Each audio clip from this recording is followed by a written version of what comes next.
তাহলে আজকে আমরা কি স্টার্ট করব? Human fertilization. প্রচন্ড ইন্টারেস্টিং একটা সেকশন, আমি কথা দিচ্ছি ব্যাপক লাগবে। এর আগে অবধি তাও যা পড়েছো, ধরো স্পারমাটোজেনেসিস, উজেনেসিস, মেনস্ট্রুয়াল সাইকেল বা মেল ফিমেল রিপ্রোডাক্টিভ পার্টস বা তাদের ছবি, কিছু না কিছু হয়তো ছোটবেলায় এর আগেও কম বেশি পড়েছো।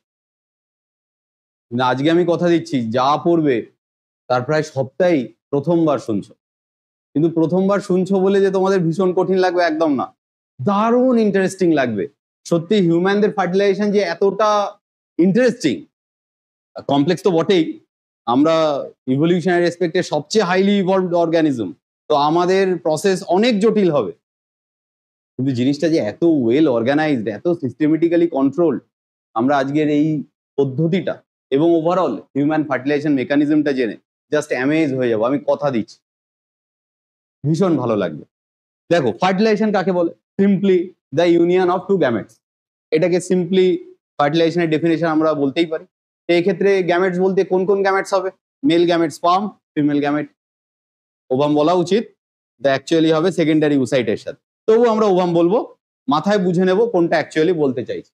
তো ফার্টিলাইজেশনের যাত্রা আমরা জাস্ট শুরু করব। আমাদের ক্ষেত্রে, হিউম্যানদের ক্ষেত্রে ইন্টারনাল ফার্টিলাইজেশন হয়। তার মানে ফার্টিলাইজেশন, এই ইউনিয়নটা যেটাকে আমি বলছি ইউনিয়ন অফ টু গ্যামেটস, এই ইউনিয়নটা হয় কিন্তু রিপ্রোডাক্টিভ ট্র্যাকের ভেতর, তার ফিমেলদের রিপ্রোডাক্টিভ ট্র্যাকের ভেতর।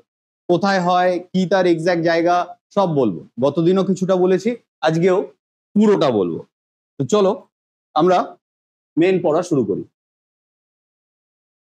দেখো, ছোট্ট করে আমি ফিমেলদের রিপ্রোডাক্টিভ ট্র্যাকটা একটু আঁকি। খুব বড় করে আঁকবো না, বড় করে আঁকাটা আমার উদ্দেশ্য নয় এক্ষেত্রে। Imagine these are ovaries situated on the both side of the female reproductive tract, right?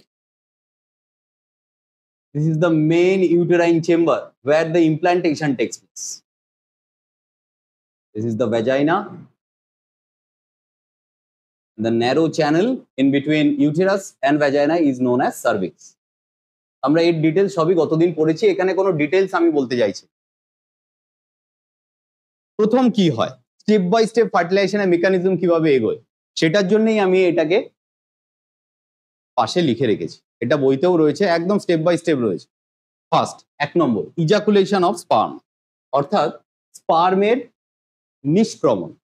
মেলদের body থেকে স্পার্ম বেরোলো, এবং আমাদের যেহেতু ইন্টারনাল ফার্টিলাইজেশন, ধরে নিই স্পার্মটা ফিমেলদের রিপ্রোডাক্টিভ ট্র্যাকে এখান দিয়ে প্রবেশ করবে। Through vagina, through the cervix, it then finally reaches to the uterine muscle. এই যে এন্ডোমেট্রিয়াল ওয়াল, এর গা ঘেঁষে ঘেঁষে মুভ করতে থাকে। কোটি কোটি স্পার্ম এট এ টাইম রিলিজ হয়, কোটি কোটি স্পার্ম, কিন্তু তার মধ্যে সবাই কিন্তু ওভাম অব্দি পৌঁছতে পারে না। আমরা আগের দিন একটা জায়গা পড়েছি, চিহ্নিতকরণ করেছি যখন ফিমেল রিপ্রোডাক্টিভ ট্র্যাক পড়ছিলাম, যে which place is best suitable for fertilization. তখন আমি একটা রিজিয়নকে হাইলাইট করেছিলাম, অনেকটা এই জায়গাটাকে, হয়তো মনে আছে। এই রিজিয়নটার নাম আমি বলেছিলাম অ্যাম্পুলা ইথমাস জাংশন। তার মানে অ্যাম্পুলা এবং ইথমাস রিজিয়ন এবং somewhere middle of that place. এই জায়গা অবধি কিন্তু স্পার্ম একদম বাইরের থেকে ইউটেরাইন মাস্কিউলার ওয়াল দিয়ে ট্রাভেল করতে করতে পৌঁছয়। দ্বিতীয় পয়েন্টে রয়েছে ক্যাপাসিটেশন অফ স্পার্ম, প্রচন্ড গুরুত্বপূর্ণ একটা পয়েন্ট। এটা না হলে স্পার্ম ঢুকে কোনো কাজ করতে পারবে না। এটাকে আমি স্টার দেওয়া পছন্দ করব। তার মানে capacitation are certain type of changes that takes place inside or outside of the spermatozoa when they enter into the female genital tract. These changes, capacitations are collection of changes. These changes make sperm unable to fertilize any mature oocyte. এই changes গুলো না হলে fertilisation হবে না। Changes গুলো কি কি? একটা তো বললাম, সিমেনের মধ্যে স্পার্মের গায়ে অনেক ইনহিবিটরি প্রোটিনস থাকে, সেগুলোকে ডিঅ্যাক্টিভেট করা বা সরিয়ে দেওয়া। 2 নম্বর, স্পার্ম যখন এই সমস্ত মাসেল ওয়াল দিয়ে ট্রাভেল করছে, এই মাসেল ওয়ালের মধ্যে দিয়ে এর মোটিলিটিকে ইনক্রিজ করানো। স্পার্মের মিডল পোর্শনে, স্পার্মের ছবি আমাদের কি মনে আছে? ম্যাচিও স্পার্মের অনেকটা ছবি এরকম হয়। এইটাকে হেড অফ দ্য স্পার্ম বলে, মিডল পিস বলে, টেল বলে। এই হেডের কাছে একটা স্যাক লাইক স্ট্রাকচার থাকে যেটাকে অ্যাক্রোজোম বলে, আর তার পিছনেই নিউক্লিয়াস থাকে। এটাই কিন্তু মেইন জিনিস যেটা ওভামের ভেতর ঢুকবে। পাওয়ার থেকে আমরা কেবল এটা পাই। মিডল পিসেও বেশ কিছু গুরুত্বপূর্ণ জিনিস থাকে। It is packed up of mitochondria. এই মাইটোকন্ড্রিয়ায় এই ফ্ল্যাজেলাটাকে শক্তি দেয় এইখান দিয়ে যাতে মুভ করতে পারে। আরো বেশ কিছু চেঞ্জেস এই স্পার্মে ঘটায় এই ক্যাপাসিটেশন চলাকালীন, যাতে এই স্পার্মটা শক্তি পায়। এতখানি জার্নি তাকে করতে হবে, মনে রাখতে হবে ওকে কিন্তু রিচ করতে হবে এই জায়গাটায়। কেন রিচ করতে হবে? এখানে না রিচ করে এখানে বসে থাকলে কি হবে? আমি আগের দিন একটু হিন্ট দিয়েছিলাম, যারা আগের ক্লাস করেছো তারা বুঝতে পারবে। আমি বলেছিলাম যে এখান থেকে when any oocyte get released out from the ovary during ovulation, it can only remain active for first 24 hours, or roughly we can say that for first 24 to 48 hours. 48 বাড়ালাম কারণ অ্যাভারেজ কারোর ক্ষেত্রে কম বেশি দেখা যায়। এই ফার্স্ট 24 to 48 আওয়ার্সে আইদার ডিমটা এই অবধি পৌঁছবে বা এই অবধি, কারণ হিসেব অবধি এই ইউটেরাস অবধি পৌঁছতে পৌঁছতে অলরেডি 3 days লেগে যায় একটা ওভামের, উসাইটের মরে যায় ততক্ষণ। স্যার এই উসাইটটা মরে গেলে কি হয়, ফেটে যাবে? না, একদম ইনট্যাক্ট থাকবে। সেলের সেলুলার অ্যাক্টিভিটি গুলো মরে যায়। এইটা আর ফার্দার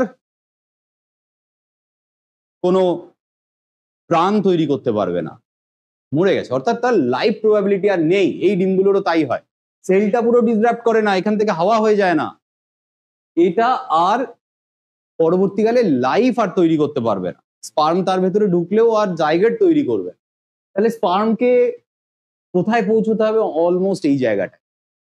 যদি রাইট ওভারিতে ধরে নিয়ে এই মাসে ওভিউলেশন হয়েছে, যদি লেফট ওভারিতে ওভিউলেশন হতো তো উল্টো ঘটনা হতো। এই জায়গাটাতে স্পার্মকে রিচ করতে হবে, যেটা খুব কঠিন কাজ। এর জন্য স্পার্মকে লড়াই করতে হয়। এই একটা অ্যাডভার্স কন্ডিশন, ফিমেল জেনিটাল ট্র্যাকের ভেতরে স্পার্মের কিন্তু উপযুক্ত আবহাওয়া নয়, ওকে সবকিছুর এগেনস্টে লড়াই করে পৌঁছতে হয়। সবচেয়ে ভালো কোয়ালিটি স্পার্মকে ডিম অব্দি পৌঁছতে হবে। মনে রেখো, এটা খুব চ্যালেঞ্জিং ব্যাপার। কোটি কোটি স্পার্ম রিলিজ হয় সিমেনের মাধ্যমে, সবগুলোর কোয়ালিটি ভালো হয় না, কিছু না কিছু ফল্ট থাকে। সবচেয়ে বেস্ট যাতে পৌঁছতে পারে ওই অবধি, তার জন্য এদেরকে টেস্ট নেওয়া হয়, বহু রকমের চেঞ্জেস ঘটানো হয়। পুরোটাই বায়োলজিক্যাল সিস্টেমের ভেতরে ঘটে। সো ক্যাপাসিটেশনে কি কি চেঞ্জ হয়? যেমন বললাম, এর সারফেসে কিছু ইনহিবিটরিস, প্রোটিনস, এনজাইমস থাকে, সেগুলোকে রিমুভ করা হয়। এর মোটিলিটিকে ইনক্রিজ করানো হয়। এই যে স্পার্মের যে প্লাজমা মেমব্রেনটা আছে, এই বাইরেরটা তো স্পার্মের প্লাজমা মেমব্রেন, ঠিক কি না? এইটার ফ্লেক্সিবিলিটি, ফ্লুইডিটি বাড়ানো হয়। তার মানে আগে একটু শক্ত টাইপের ছিল, এখন আরো ফ্লুইড হয়ে যাচ্ছে। কেন বলতো? ধাক্কা খেলেই ফাটে যাতে। অন্য স্পার্মগুলোর প্লাজমা মেমব্রেনটা অনেক শক্ত থাকে, আর এই যে স্পার্মটা যত দ্রুত কাছাকাছি পৌঁছতে থাকবে, সেইটার কিন্তু প্লাজমা মেমব্রেনটার ফ্লুইডিটি বাড়তে থাকে। প্লাস বাইরের থেকে একটা আয়ন্সের ইনফ্লাক্স বাড়ানো হয়, সেটা হলো ক্যালসিয়াম আয়ন। এইটাকেও বাড়ানো হয়। এটা দুটো রোল প্লে করে। এক, এই ফ্লুইডিটিটা বাড়ায় প্লাজমা মেমব্রেনের। দুই, এই যে এর ভেতরে যে স্যাকটা আছে, এই স্যাকটার যে মেমব্রেন, এই স্যাকটাকে অ্যাক্রোজোম বলে, এর এই মেমব্রেনেরও ফ্লুইডিটি বাড়ায়। প্লাস এর ভেতরে যে হাইড্রোলাইজিং এনজাইম গুলো থাকে, তাকে অ্যাক্টিভেট করে ক্যালসিয়াম আয়ন, রেডি করতে থাকে। ওখানে যদি একে পায়, ধাক্কা মারলেই যাতে খুব ইজিলি ফাটে। ক্যাপাসিটেশন চেঞ্জেস গুলো হয়নি এমন একটা স্পার্মের সাথে ওভামের ইউনিয়ন হলেও ফার্টিলাইজেশন হয় না সাকসেসফুলি, এটা গবেষণায় বেরিয়েছে। যার জন্য এই চেঞ্জেস গুলো খুব দরকার। পরবর্তী ধাপে আসি, movement of sperm towards ovum. এটা অলমোস্ট বলে ফেলেছি যে এটা কিছুই না, এই ফ্লাজেলার মুভমেন্টের মাধ্যমে এরম ভাবে ক্রিপ করে করে করে করে এই ওভিডাক্ট অব্দি পৌঁছয়, যাতে অ্যাটলিস্ট এই জায়গাটাতে স্পার্মটা পৌঁছতে পারে। এই লোয়ার রিজিয়নটাকে অ্যাম্পুলা বলে এই জায়গাটাকে, আর এই রিজিয়নটাকে ইথমাস বলে। Somewhere this place is best for fertilization, fertilizing anti fertilizing reaction. বা রিয়াকশন না লিখে আমার মনে হয় বেটার টার্ম হবে রেকগনিশন। জানো, চলো এই টার্মটাকে রিপ্লেস করো রেকগনিশন দ্বারা। এটা একটা স্পিসিস স্পেসিফিক রেকগনিশন। মানে কার্বোহাইড্রেট একটা প্রোটিনের কম্বিনেশন, এই ফার্টিলাইজিংটা বেরোয় হলো ওভাম থেকে বা উসাইট থেকে, আর অ্যান্টি ফার্টিলাইজিং হলো তার রিসেপ্টর যেটা থাকে স্পার্মে। অর্থাৎ উসাইট রিলিজ হওয়ার পর থেকেই এই কেমিক্যালটাকে রিলিজ করতে থাকে, আর এই স্পার্মগুলো এটাকে সেন্স করতে পারে certain amount of chemicals are arising or somewhere it is evolving from that regions। কারণ ভেবে দেখো, এই স্পার্মগুলো এখানে ঢুকে এদিকেও যাওয়ার প্রবাবিলিটি আছে, এদিকেও যাওয়ার প্রবাবিলিটি তো আছে, দুদিকই তো ওপেন, দুদিকই তো তার রাস্তা। স্পার্ম তো জানে না কোন দিকে ওভাম আছে, কিন্তু বাস্তবে যে মাসে যে ওভিউলেশনটা ওভারিটাতে ওভিউলেশন হয়েছে সেদিকে যাতে বেশি করে স্পার্ম যায়, তাহলে প্রবাবিলিটি অফ ফার্টিলাইজেশন ইনক্রিজ হবে। তো সেইটার জন্যই এই কেমিক্যালসটা, যে কেমিক্যালসটা বললাম ফার্টিলাইজিং, এটা বেরোতে থাকে এবং ও ওকে টানে, অ্যাট্রাক্ট করে। আর অ্যান্টি ফার্টিলাইজিং সেটা সেন্স করতে পারে। ধরো আমি যেমন বলি, এখানে যদি ধূপকাঠি জ্বালাই তো আমি তো বুঝতে পারবো, একটা স্মেল পেলাম, বুঝলাম যে হ্যাঁ আচ্ছা এইদিকে ধূপকাঠি লাগানো আছে। ব্যাপারটা অনেকটা এরকম। স্পার্মের ক্ষেত্রে এটা একটা কেমিক্যাল রেকগনিশনের হেল্প করে। তাতে দেখা যায় যে অলমোস্ট 80% স্পার্ম এদিকে চলে গেল। এই ডেটাটা কেউ লেখো না, এটা জাস্ট বোঝানোর জন্য বলছি, এটা কোনো সাইন্টিফিক ডেটা না। 20% স্পার্ম এদিকেও যেতে পারে, কিন্তু যাতে বাল্ক অফ দ্য স্পার্ম এদিকে পৌঁছায় সেটাকে এটা ইনশিওর করে। প্লাস সেম স্পিসিসের স্পার্ম যাতে যায় বা অন্য কোনো রকম স্পিসিসের যাতে বেরিয়ার মেনটেন হয় সেটাকেও এটা কন্ট্রোল করে। এটা এতটাই স্ট্রং একটা কেমিক্যাল, তুমি যদি পেট্রি ডিশে, যেটা এখনকার দিনে টেস্ট টিউব বেবির ক্ষেত্রে করা হয়, ধরো হিউম্যানের ওভাম নিলে তার সাথে মাংকি, টাইগার বা হোয়াট এভার কারোর গবেষণার কারণে তুমি স্পার্ম মেশালে, হবে না, ফার্টিলাইজেশন হবে না।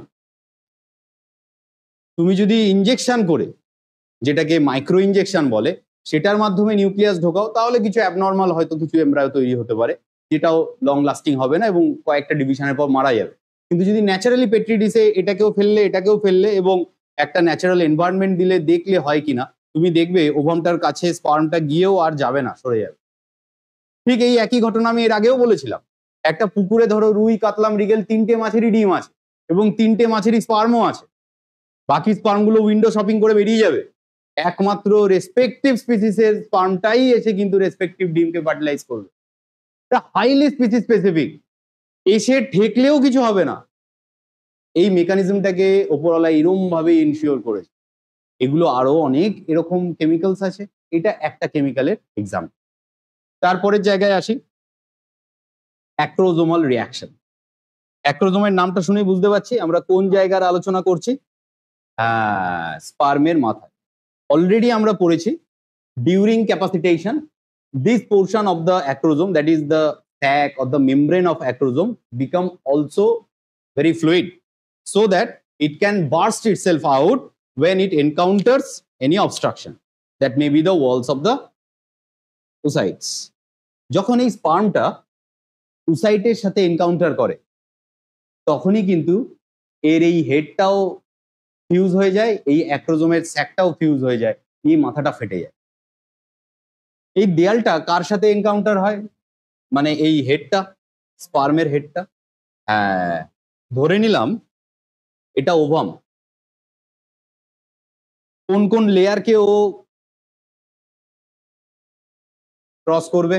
এটা অনেক বড়, ওভামের সাপেক্ষে স্পার্ম অনেক ছোট হয়। একটা লেয়ার এঁকেছি, একটা লেয়ার তো থাকে না, অনেকগুলো লেয়ার থাকে। সেকেন্ড লেয়ার, তারপর থার্ড লেয়ার।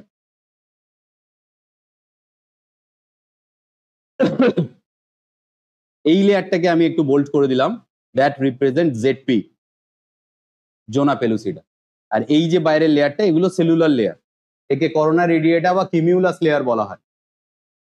এই 3টে লেয়ারকে ধাক্কা মারে, যখনই ফার্স্ট অবস্ট্রাকশন পায় তখনই কিন্তু এই মাথাটা খুলে যায় বা ফেটে যায়। তার স্পার্মের, প্রথমে স্পার্মের মাথাটা ফেটে যায়। দেখো ভালো করে বোঝো, এলো কে প্রথমে, এবার কে এলো? অ্যাক্রোজোম। এবার অ্যাক্রোজোমের স্যাকের মাথাটা ফাটবে, যেই ফাটবে it will start to release certain amount of hydrolyzing enzymes collectively called as sperm lysins. All the different enzymes getting secreted out from the acrosomes are collectively known as sperm lysins. Their sole performance or function is to create a kind of path so that it can enter directly into the ovum or oocyte. বিভিন্ন রকম enzyme বের করে বা protein release করে, যেমন কিছু নাম বলি, বইতেও পাবে। হায়ালিউরনিডেজ। এই হায়ালিউরনিডেজ হলো এই করোনা রেডিয়েটার যে সেলগুলো থাকে সেগুলোকে বলে দাদা একটু সরুন তো, জায়গা দিন, অর্থাৎ সেলগুলোকে মারে না, ফাঁকা করে।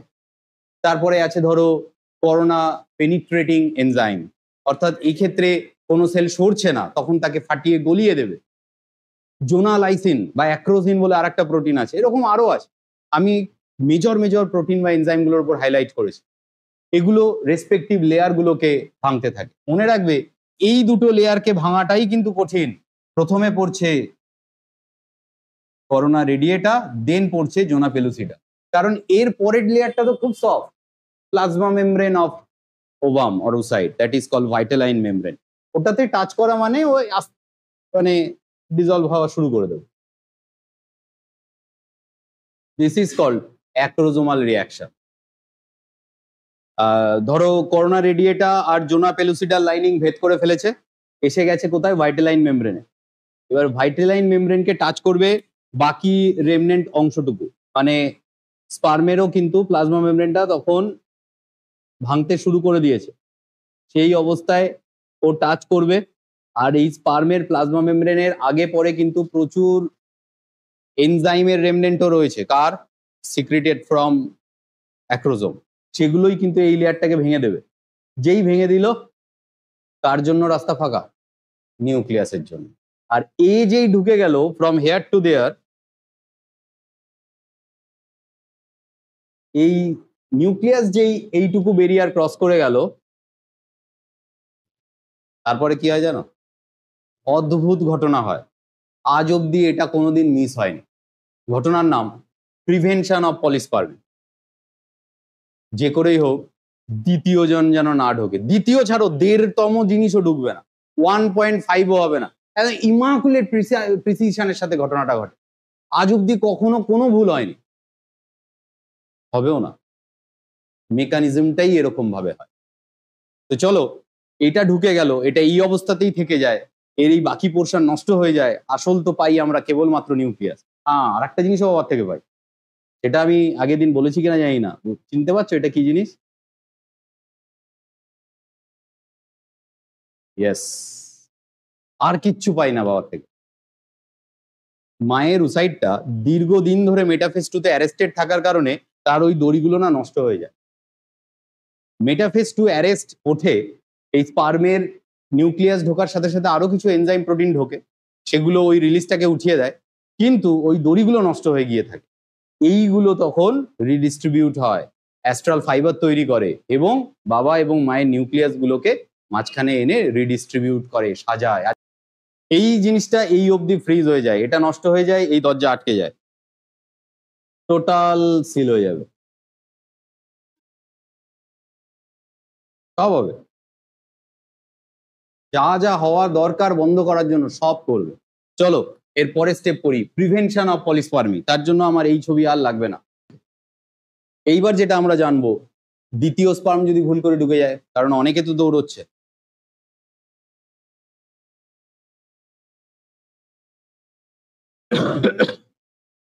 করোনা রেডিয়েটা লাইনিংটা এই কারণেই থাকে। একটা জিনিস ভাবো, ধরো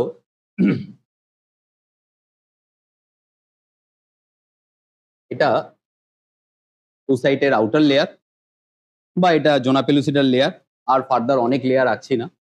আর এটা ইমাজিন করো করোনা রেডিয়েটার সেলস গুলো।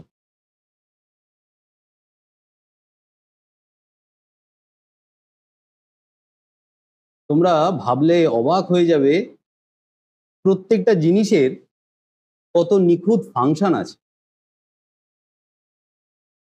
ধরো এটা দুর্গাপুজোর প্যান্ডেল, আর এখানে সামনে ভিড় করে রয়েছে প্রচুর লোক, আর তোমরা 3 বন্ধু চ্যালেঞ্জ নিলে যে কে আগে গিয়ে মায়ের পায়ে প্রণাম করতে পারে। তোমার এমনি কোনো বাধা নেই, তোমাদের 3 জনেরই সমান শক্তি ধরে নিলাম, আর সমানভাবেই তোমরা এগোচ্ছ। কিন্তু এখানে একটা ম্যাটার করবে, তুমি কোন কোন লোককে ধাক্কা মেরে যাচ্ছ। কারণ সামনে তোমাদের একটা ভিড় রয়েছে, সেই ভিড়টা হয়তো এর চেয়েও ভারী হতে পারে, এর চেয়েও ঘন হতে পারে। গ্যারান্টি আছে 3 জন একই সময় মায়ের মঞ্চে গিয়ে পা ঠেকাবে, মাথা ঠেকাবে। তুমি তো ঠেলে ঠেলে যাচ্ছ। কেউ হয়তো বেশি বড় দাদাকে ধাক্কা মেরে ফেলেছে, এই তুই ধাক্কা মারলি কেন। কেউ হয়তো একটা বাচ্চাকে এমন ভাবে ফেলে দিয়েছো যে তোমার মায়া লাগছে, এই মায়ে পড়ে গেল, ছি ছি ছি। কেউ হয়তো তুমি এমন ভাবে ধাক্কা মারছো, কারো মোবাইল হাত থেকে পড়ে গেল আর দিল তোমাকে 2টো ঘুষি। বিভিন্ন ঘটনা ঘটতে পারে, এই ঘটনাগুলো এদের সাথেও ঘটে। আর মোবাইল পড়ে যায় না, এখানে যে ঘটনাগুলো ঘটে এদের একটা হিন্ডারেন্স ক্রিয়েট হয়, বাধা পায়। এর ফলে গ্যারান্টি নেই যে এরা 3 জন বা এরকম 300ও থাকতে পারে, 3000ও থাকতে পারে, সবাই অ্যাট এ টাইম এখানে পৌঁছবে। তাও আমি ধরে নিলাম 2 জনের হেভি স্পিড, তারা 2 জনে এই জোনা পেলুসিডার লাইনিং একই সময় টাচ করেছে। তারপরেও জোনা পেলুসিডাকে পেনিট্রেট করবে। জোনা পেলুসিডাও কিন্তু খুব টাফ একটা প্রোটিন দিয়ে বানানো লেয়ার। ধরে নিলাম আমি 2টো একই টাইমে একই সাথে যাচ্ছে, 2টো একই টাইমে যাচ্ছে। জোনা পেলুসিডাও কিন্তু পাস করা খুব কঠিন, ওটাও খুব শক্ত লেয়ার। এবার কেউ না কেউ 19-20 কিছু না কিছু একটা হবেই, ডিফারেন্স আসবেই। যে প্রথম টাচ করবে তার নিউক্লিয়াসটাও পুরো ঢোকেনি হয়তো তখনও, জাস্ট অ্যাক্রোজোমের মাথাটা গলছে এবং সে ধরে নিলাম এইটা ভাইটালাইন মেমব্রেন, এই ভাইটালাইন মেমব্রেনটাকে এই ভদ্রলোক প্রথম টাচ করলো, এও হয়তো খুব কাছাকাছি চলে এসছে, আর 1 সেকেন্ড পরে ও টাচ করবে। কিন্তু যেই টাচ করে তখনই একটা ঘটনা ঘটে, সেটাকে বলা হয় ফাস্ট ব্লক টু পলিস্পার্মি, FAST, দ্রুত। What is polyspermy? Polyspermy is an event of entering more than one sperm in the oocyte at the same time. আচ্ছা, এটা কি ডিজায়ারেবল নয়? So these events must be prevented to ensure the formation of a functional zygote. তার জন্যই টপিকটার নাম prevention of পলিস্পার্মি। মানে পলিস্পার্মি একটা event যেখানে একটা oocyte এট এ টাইম একাধিক স্পার্ম ঢুকে যেতে পারে অ্যাক্সিডেন্টালি, কিন্তু সেটাকে আটকাবে। তার মেকানিজমটা কি জানো? জাস্ট আমাদের নার্ভ ইম্পালস যেভাবে জেনারেট হয় ঠিক সেম মেকানিজম। এখানে যে এটা প্রথম টাচ করে সেইটাই এই জায়গাটাতে, এই যে ভাইটালাইন মেমব্রেনটায় Na+ আয়নের একটা ইনফ্লাক্স ঘটায়। ইনফ্লাক্স মানে ভেতরে ঢোকানো। কোথার থেকে? পেরিভাইটালাইন স্পেস থেকে। পেরিভাইটালাইন স্পেস বলে একটা পয়েন্টিং গতদিন করেছিলাম, সেইখানে সোডিয়াম আয়নের একটা রিজার্ভ থাকে। সেই রিজার্ভটার থেকে সঙ্গে সঙ্গে এর ভেতরে ঢোকে সোডিয়াম আয়ন। একদম ইলেকট্রিক কারেন্ট যেরকম ভাবে কাজ করে, মনে করো ক্লাস 11-এ তোমরা nerve impulse generation and propagation পড়েছিলে, সেখানে মনে আছে নর্মাল নার্ভ ইম্পালস কোন পোটেনশিয়ালে থাকে? -70 মিলিভোল্ট। সেখান থেকে অ্যাবড্রাপ্টলি উইদিন 0.1 সেকেন্ড সেটা চলে যায় +20 মিলিভোল্টে, নিয়ে আবার পরের 1 মিলি সেকেন্ডে সেটা আবার নেমে আসে।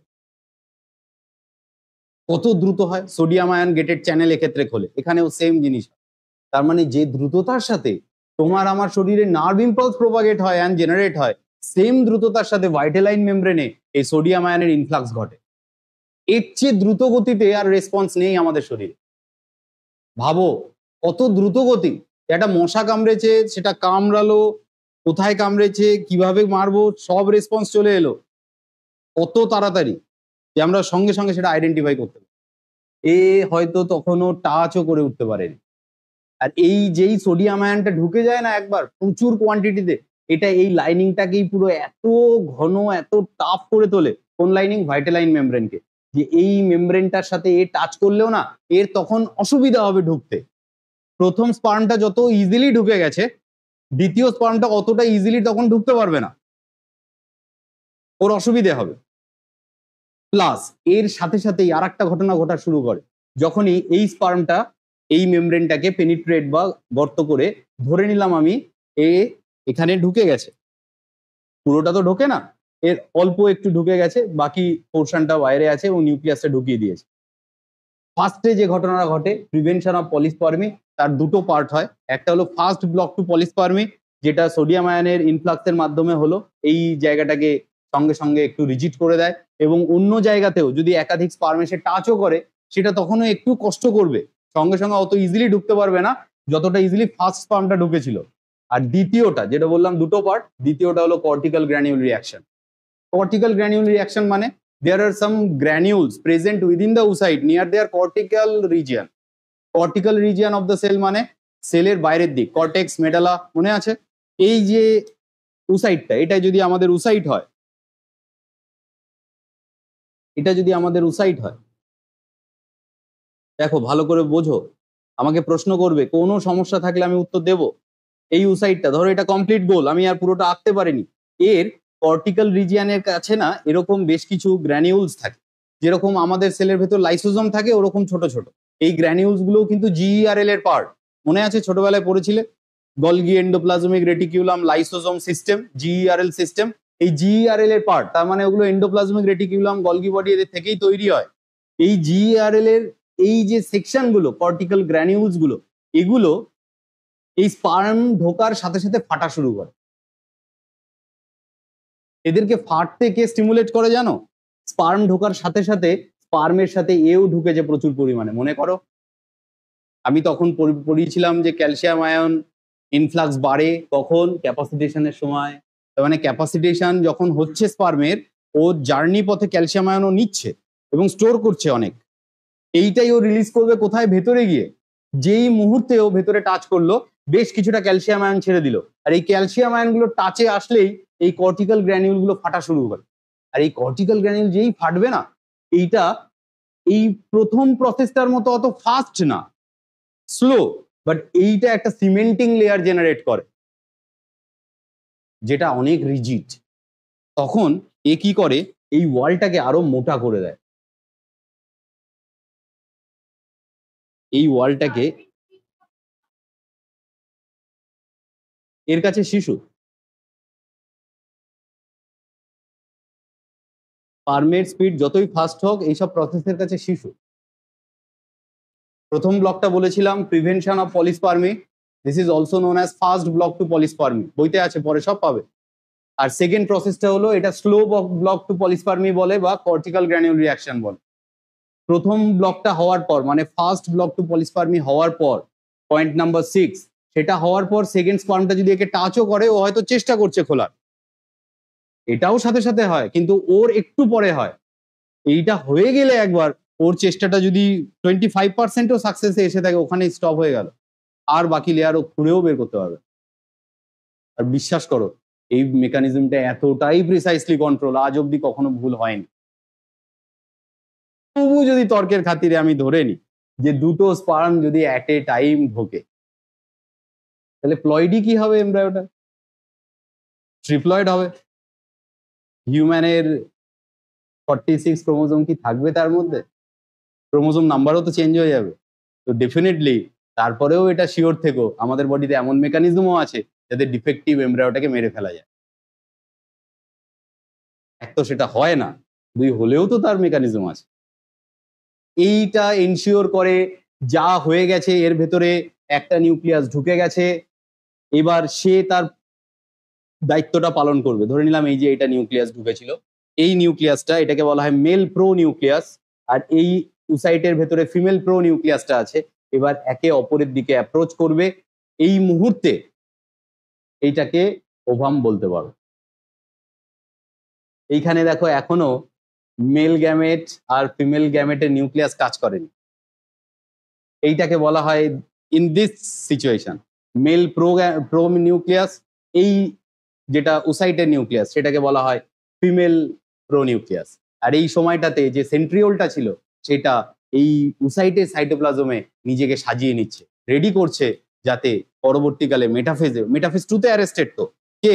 এইটা এ নয়, স্পার্মের নিউক্লিয়াস অ্যারেস্টেড নয়, এ অ্যারেস্টেড, যাতে সেই সেন্ট্রিওলের দড়িগুলো সুসজ্জিত হয়ে গিয়ে বাকি প্রসেসটাকে এগিয়ে নিয়ে যেতে পারে। সব ঠিকঠাক হয়ে গেলে এই দুটো প্রো নিউক্লিয়াসের ইউনিয়ন হবে, This union is known as amphimixis or syngamy.